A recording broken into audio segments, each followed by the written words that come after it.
extracurricular activities for language skill courses. 83% of English translation students said that schools should provide them with opportunities to participate in real occasions, real workshops about translation or just an internship. And 17% of students thought that the length of each courses, the number of class periods should be adjusted. Irrelevant courses should be shortened. However, the respondents did not tell which courses. So my results are consistent with the previous study. We found the similar mean range of all aspects from 3.0 to 4.0. Besides, I have some new interesting findings.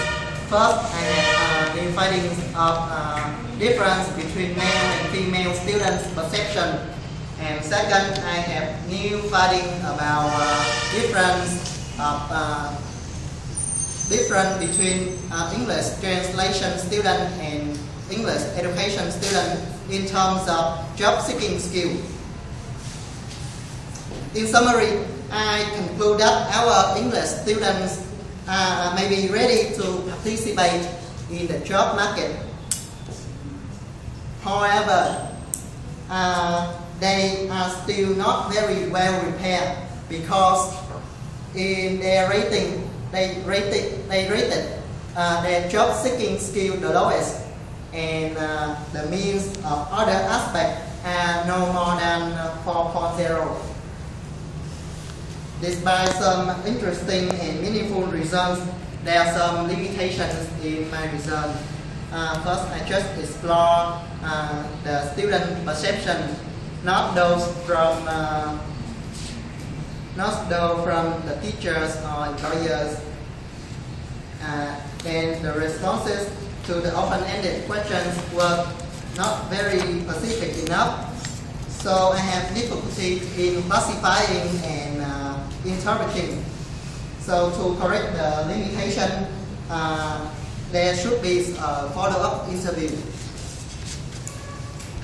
And from the findings, I suggest that schools should improve the English programs to be more practical and intensive.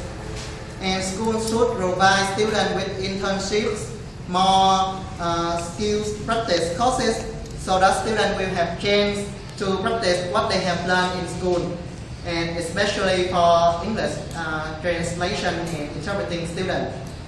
Besides, Cần Thơ University should provide more workshops on job seeking skill and career orientation, which are very important for students to find a job in such a competitive job market nowadays.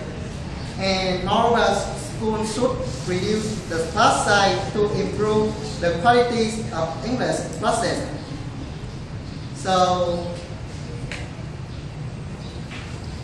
to do this research, I have given many invaluable help from many people. So I would like to extend my special thanks to Ms. Trương Thị Ngọc Điệp, Mr. Hải Quân, and Ms. Ngọc, and all of my friends, all of the participants, and all the audience here. Thanks for your attention.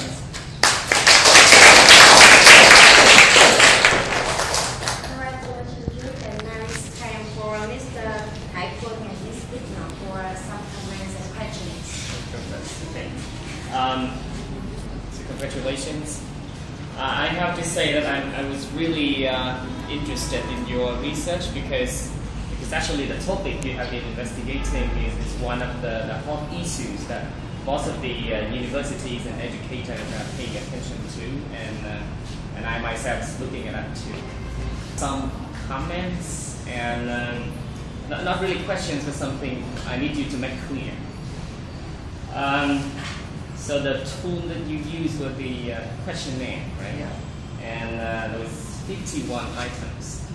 Yes, and you said that these 51 items belong to 3 groups. We have knowledge, and skills and values. But unfortunately, you didn't. Of course, you have the total number of each group, but you didn't say specifically which question belong to which group in your thesis.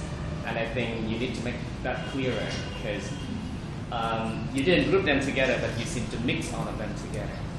And that's the harder for people to recognize or to follow the questionnaires. The second comment is that with your writing style, you use a lot of pronouns I. I say I conclude that, I think that. I think that you overuse the pronouns I. So you make the reader feel like all of the conclusion you make or you withdraw from that, it seems to be very subjective, not really objective like you base on the data. But actually you base on the data because the way you wrote. And people feel like that. The questionnaire you said that you adjusted from, let's say, Hansen, right? How did you adjust that? Like, what is the original version and how did you group them into 8 different skills, right? I have read from many resources, other resources, and in the research of Hansen, they have simply proposed a list and the definition that I feel more suitable than the other to apply to Cần students of Cần University. And second, I have read the job requirement of Vietnam. Yes. So I feel the similarity between his list of skills and our job market requirements. So I use his list. Yeah, on page number 9, you said that you synthesize and propose a list of important skills, and on the table you have 8 different skills, right? Is it exactly the same as the list proposed by him, or did you make some adjustment to that? Yeah, I have made some adjustment, of course, because different organized, different people have different definition of skill and different different market of different country have different list of important skill. Like in the Australian, they have list of 10 skills, but in the United Kingdom, they just have 7. And in Vietnam, I saw many employers on the internet list just 6 or 5. One more thing is at the beginning you said there was a mismatch between the employer's perception and the students' perception themselves. So in your opinion, in your personal opinion, would you say that the employers underestimate the student level, or the students were not confident enough when they perceive their own ability? In my opinion, I don't think the employers underestimate, because they are the owner, the job owner, the labor owners, so they know what they need and they know how to judge what they need, who they need. So maybe the problems belong to the students because they are still in the education environment, so they not contact with the real job environment. So they just their feeling, they show their feeling, and they're not very confident. Not very, as you can say, relatively confident. Okay. Final thing, just in chapter 4, when you analyze the responses to the library scale items, and you have a table and there's 10 issues. The first 3 parts is knowledge and skills and values. And then from number 4 to number 10, all of these are the skills and the values, which should be like sub-parts of the other skills and others. So why do you put all of them together on the table? Because I'm new and I try to combine them for easy synthesize, easy to integrate. Instead, do you think it's better to separate? Thank you. Yeah, I'm a little bit surprised. Yeah, you are you are majoring in translation and interpreting. Why do you choose this topic to carry it out? I'm waiting for you are carrying something related to translation, interpretation. Why job market? Despite my majors English translation and interpreting, all of the majors have the same process, like the input that we pass the entrance exam of the university and the learning process, and the output. My majors am course of 35, so I am the first generation of my major. So I feel that I should care about the output of my majors. So I carry on my study to help my next friend, next general to overcome or to find out our mistake or our weaknesses. Yeah, and I'm a little bit curious.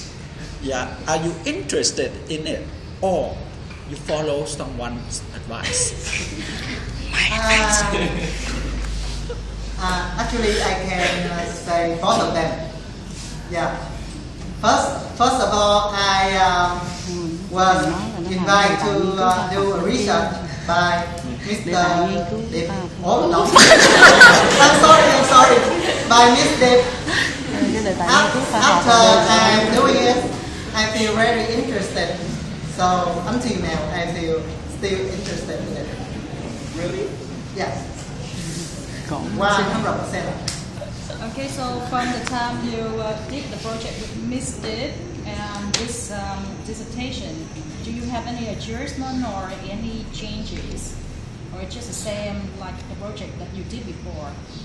I have adjusted my other research and carry on to research all of the students, all of the major in the university. But my study I just carry on English students.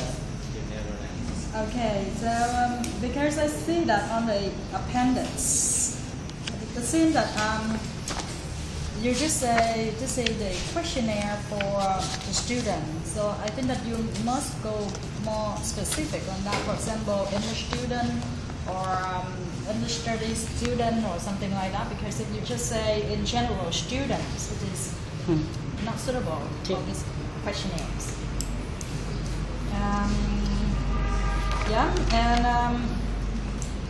I should say that I need to say that congratulations, because you have a well done presentation and you know how to choose a very practical and hot issue. I just give you some comment, maybe to make some point clearer to me. For example, for the appendix, you see that you have the appendix. I wonder with question 12, what is the purpose for you to put that question in the questionnaire? This question is about loyalty. It means I'm ready to change my job if a new place pay higher. That's about the loyalty of employees. So that belongs to the values. Yeah. Okay. So when you put the questions in the questionnaire, do you follow to the block of the category, for example, values and knowledge and skill, or you just put it randomly? First, when I have done the questionnaire, I put them in group. Then when I give to the participants, I mix them randomly. So it will, I think it will be better for the reliability. So that's what the same question with me. You have to make it very clear which question belongs to which group specifically. Right. And one more thing. It seems to me that you are more negative side than positive side because you say that a student in Kentucky University were not very well prepared for the job. So why not say they are well prepared for the job, but say not very well prepared for the job? Because I use the Likert scale from 1 strongly disagreed to 5 strongly agreed. It means the 5 level and the student, the mean range of all aspects, student rated and just from 3, the lowest the 2.9 to the highest the 4.0. So if we compare to the 10 scale in Vietnamese, like 1, 2, 3, 4, 5, 10, for 3.5 just equal to 6 or 7. But in my research, I consider the 4.0 or higher as the good level and equal to the 8 on 10 scale. Okay. Just one more thing for this participants. I think that you should go more detail for it. For example, you say that you observe on student and the final year student in 2013, or you say that it is the last course 36 or course 35. Because if you go more specific on that, maybe I can generalize like student of all the courses. And now we know that we have the internship for the student course 36. So that means this one is not really available. Yeah. Can I just ask one more thing? Why did you choose 30, 30, 30, like 90 participants? Because I know that in educational research, the people, the researcher usually choose the group of 30 for better comparisons between each other. So, but also with my ability, my limitations, and my time also, so I just choose 30. The one conclusion, actually not conclusion, but you make inference about the reason why student of translation and interpretation seems to be more confident. And on page number 35, you say, I assume that having more practice classes and the guidance from teachers about job-seeking skills. Is that too subjective? More training. Or maybe because you only sit in one group of students, you cannot know what other teachers in other groups do. Actually, my result have the high reliability and here. It's not about the data, but it's about your conclusion, the way you would draw the conclusion. Yeah, maybe the reasons. A little bit, but I'll look back at it to learn more later. Okay, we have all of the correction and feedback here, so you can